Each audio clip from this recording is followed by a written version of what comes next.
साल 2014 देश भर में भ्रष्टाचार और महंगाई को लेकर प्रदर्शन हो रहे थे। देश की जनता त्राहिमाम त्राहिमाम कर रही थी। घोटाले हर दिन की एक सामान्य खबर हो गए थे और इन सब के बीच होता है 2014 का लोकसभा चुनाव, जिसमें प्रधानमंत्री के तौर पर सामने आते हैं नरेंद्र मोदी। एक दिन वो था और एक दिन आज का है। जो भारत 2014 में देश की 10वीं अर्थव्यवस्था था, वो आज 5वीं सबसे बड़ी अर्थव्यवस्था है। जहां एक तरफ घोटाले और भ्रष्टाचार आम बात हो गए थे, वहीं आज देश भ्रष्टाचार मुक्त भारत की तरफ बढ़ रहा है। पिछले कुछ सालों में देश ने वो फैसले लिए जो फैसले 70 साल से नहीं ले पाए थे।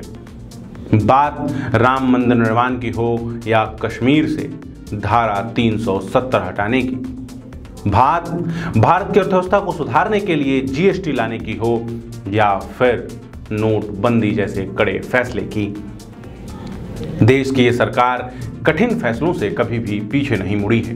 नमस्कार, मैं सौरभ कुमार, आप देख रहे हैं आयुध और हमारे आज के वीडियो में हम बात करेंगे प्रधानमंत्री नरेंद्र मोदी की। आज उनका जन्मदिन है। वैसे तो प्रधानमंत्री नरेंद्र मोदी को गुजरात से जोड़ के देखा जाता है, लेकिन मध्य प्रदेश भी उनके राजनीतिक करियर का एक अहम पड़ाव रहा है। मध्य प्रदेश की राजनीति में भी प्रधानमंत्री नरेंद्र मोदी ने गहरी छाप छोड़ी है और हमारे आज के इस वीडियो में हम इसी बारे में बात करेंगे। हम बात करेंगे मध्य प्रदेश से जुड़े प्रधानमंत्री नरेंद्र मोदी के किस्सों की।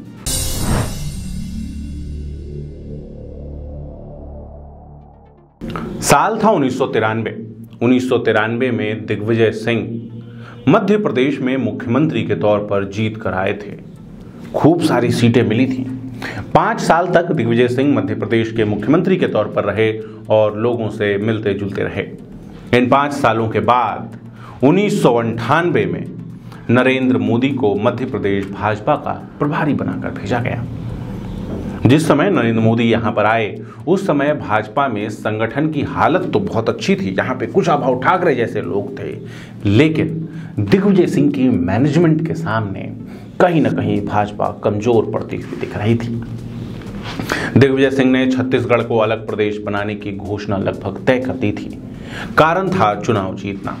इन सबके बीच जब प्रधानमंत्री नरेंद्र मोदी मध्य प्रदेश आए चुनाव प्रभारी के तौर पर, तो उन्होंने रहने के लिए भाजपा कार्यालय के नीचे का एक छोटा सा कमरा चुना।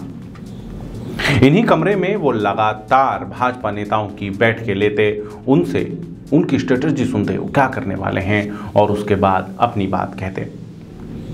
इन कुछ महीनों में नरेंद्र मोदी लगभग प्रदेश के हर महत्वपूर्ण कार्यकर्ता और नेता से मिले।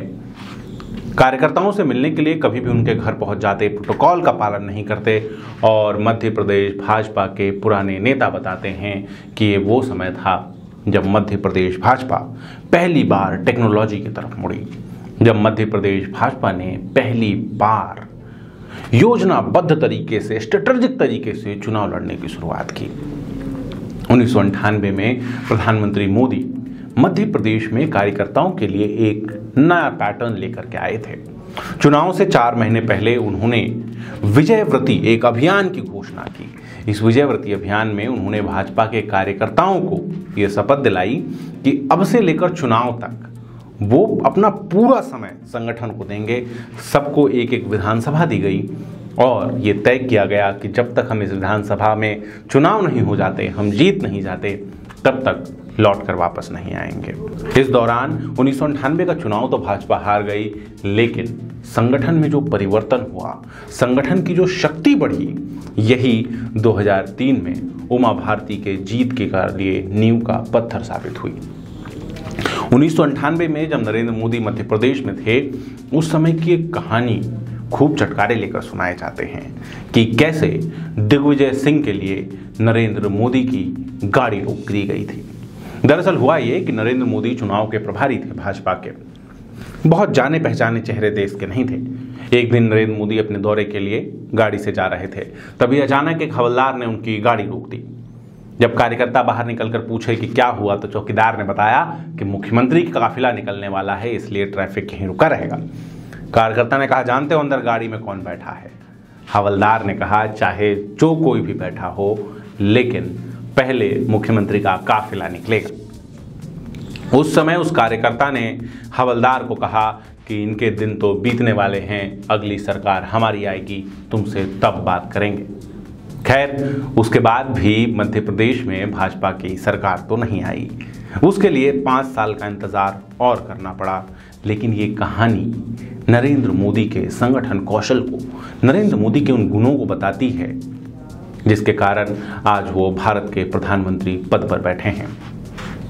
चुनाव प्रभारी के बाद भी, चुनाव 1998 के चुनाव खत्म होने के बाद भी नरेंद्र मोदी लगातार मध्य प्रदेश से जुड़े रहे हैं।